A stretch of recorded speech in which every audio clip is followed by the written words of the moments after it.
In this video, I'm going to show you how to install LED shop lights on the ceiling in a garage or shop. And if you're new to this channel, my name's Josh. This channel is all about DIY to save a ton of money. So be sure to subscribe, ring that bell so you get notification every time I release a new video, and hammer that like button for me. That's all I ask in return for making this video. So we got a lot to go over today, so let's get started. Today's video is sponsored by Barrina. More on them in just a bit. After doing thorough research, the Barrina lights actually seem to be the best bang for the buck and got great reviews on Amazon. So that's really what led me to the Barrina lights. But shout out to Barrina for working with me and supplying these for this video. I really appreciate it. So I'm going to go over what comes in the packaging and how you would install these for different situations, and also the specs of these lights. So these lights are 9,000 lumen in this 8-foot section. So with that being said, these are extremely bright lights, so you wouldn't need very many to really light up your garage, but I'm probably going to be having more brightness in this garage when it's said and done than what I need. As far as the options to connect together the lights, the 10-pack that I have here came with 8 of these connector cords, and they also came with these connectors if you don't want to use the cords, so you can butt the tube lights up right together, so it gives it more of a seamless look.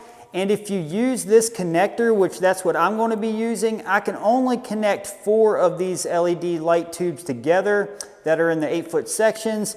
And if I use the cord, I can connect up to 5. So that's something very important to keep in mind. So if you have a really long run, you're going to want to use these, but mine's only going to be about a 31, 32 foot run, so I'm going to be using these connectors. So with that being said, let me go over what else came in the pack. As far as what else came with these lights, we got 5 of these cords that have a on and off switch. So we simply would just plug this into the light, and then we would have this plugged into a receptacle. And if you watch my previous videos, you know I wired the receptacles up on the ceiling to a switch, so I can just power the receptacle off and on, so I wouldn't have to hit this to turn them off and on. And I can power the whole row of lights off and on. If I only wanted to keep half of them on while I'm working, I can. So it just gives me a little more flexibility there, because all 4 receptacles I'm going to be using are on the same switch. Another way to deliver power to the lights is this option. This is the hardwired option. So we would hardwire this to our wire, and then this would plug into the light. And it came with 10 of these, 1 per tube.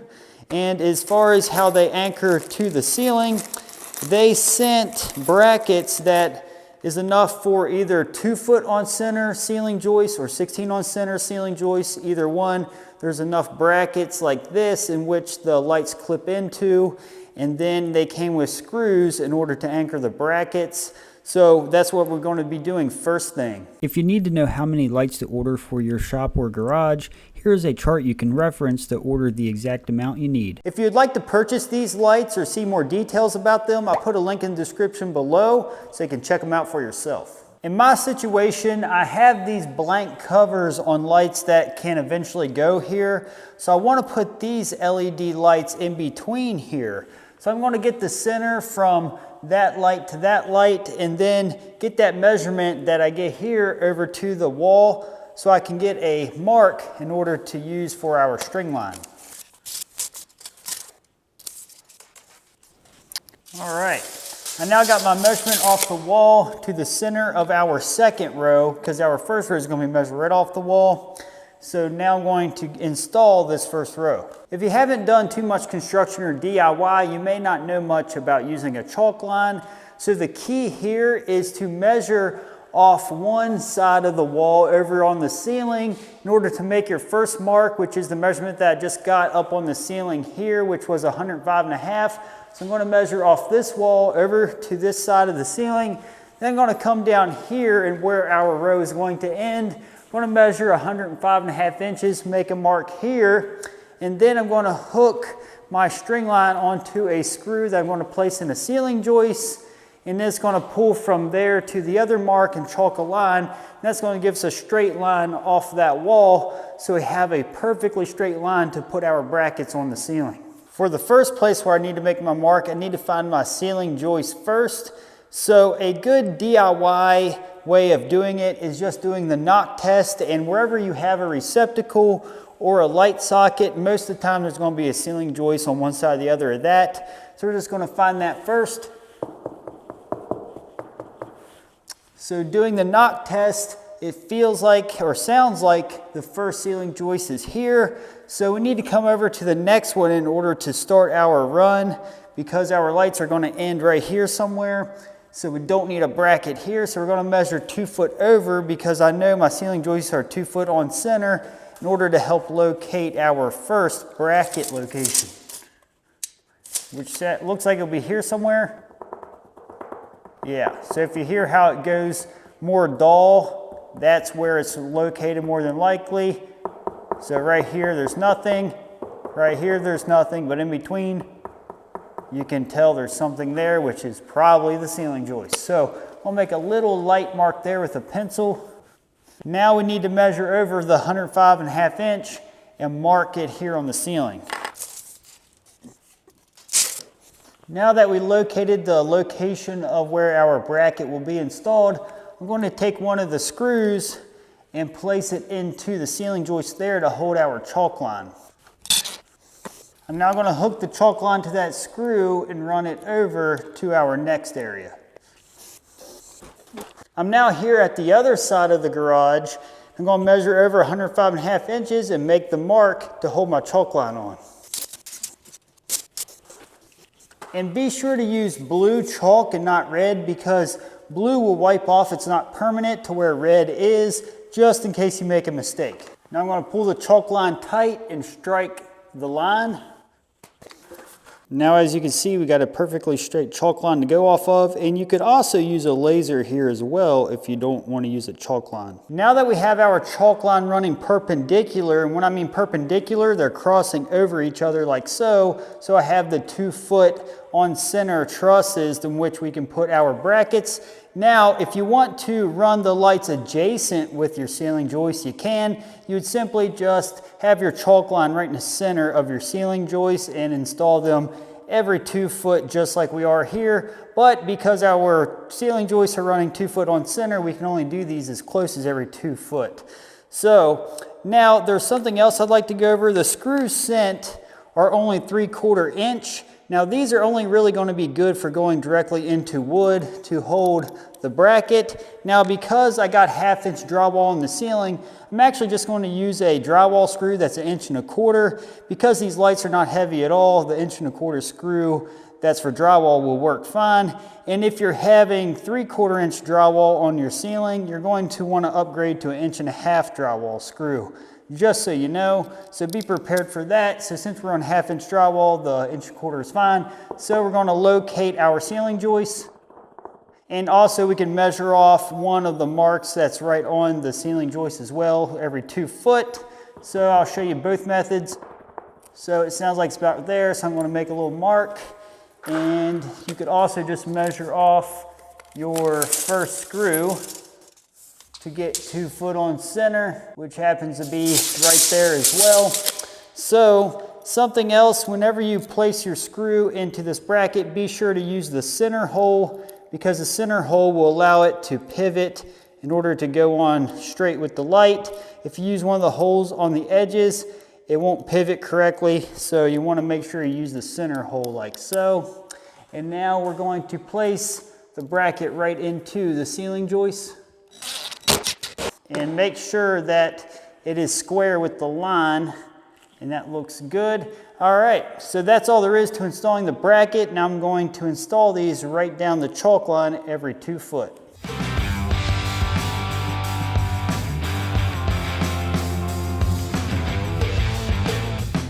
Here are all 10 lights laid out before the installation. And something I'd like to mention, these are very energy efficient. They're only 72 watt. So if you're looking for something that's going to consume very little power, these LEDs are a great choice. And also here at the ends of the tubes, we have these little caps that will plug off the end after we get to the end of the run. So that way it gives it a nice finished look. So with that being said, we're going to install the first light with an end cap on it in order to start the run. In order to install the end cap, you simply just place that right into that opening, and that's all there is to it. Just seals it off and gives it a nice look. I'm now going to install the connector in order to connect them together. Now you can again use the cable if you want. You simply would just plug this in here once it's up on the ceiling and then plug the other end into the light that's going to join it. But we're not using that. So for my installation, we're just going to slide this connector into here and push it in. So now we're ready to place this light up on the ceiling. I'm now going to place the LED lights into the brackets. And in order to do so, this is my end one, so I got this side capped. So I'm going to place it where I want it to end and slide it right up into the bracket, kind of on an angle, and then it's going to twist into the brackets. Then I'm going to push them up all the way to make sure they're clipped in correctly. And that's all there is to placing them into the brackets. Very easy, and then you can actually slide them if you need to get them exactly where you want them. Now that the tubes are placed on the ceiling, I'm going to remove this film that's protecting the light. And that tube light is installed. I now have the next tube light, and again we're going to clip it into the brackets.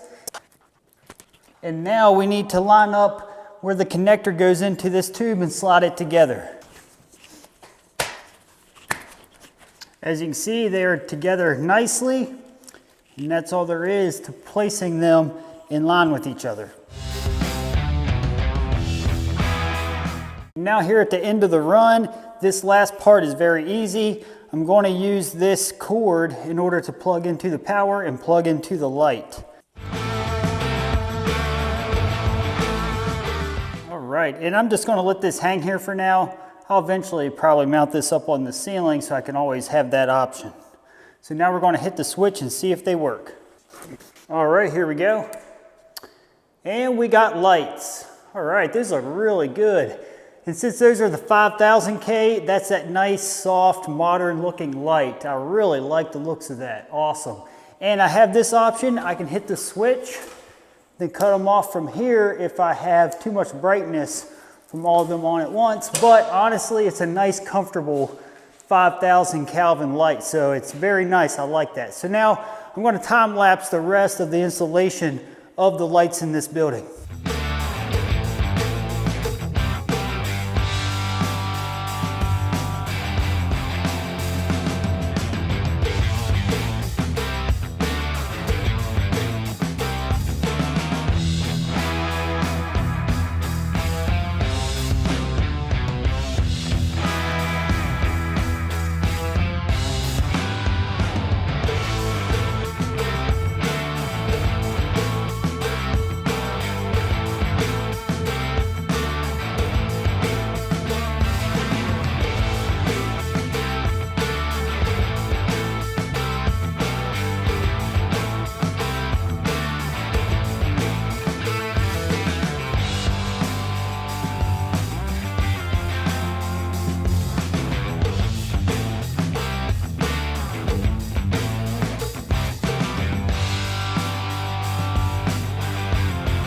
Barrina also makes a 4-foot version of their lights, and these can be bought in a 10-pack as well. And with this one, you're only going to use 40 watts per light, and you can hook up 6 of these in a row compared to 4 like the previous lights that I just installed. These lights are 5000 lumen versus the 9000 lumen of the 8-foot sections. And as far as the color goes, they're still 5000 Kelvin color. So we're going to have that daylight color look just like the 8-foot section. So these are definitely a great option as well, especially if you don't have a really big building or for under cabinet lighting.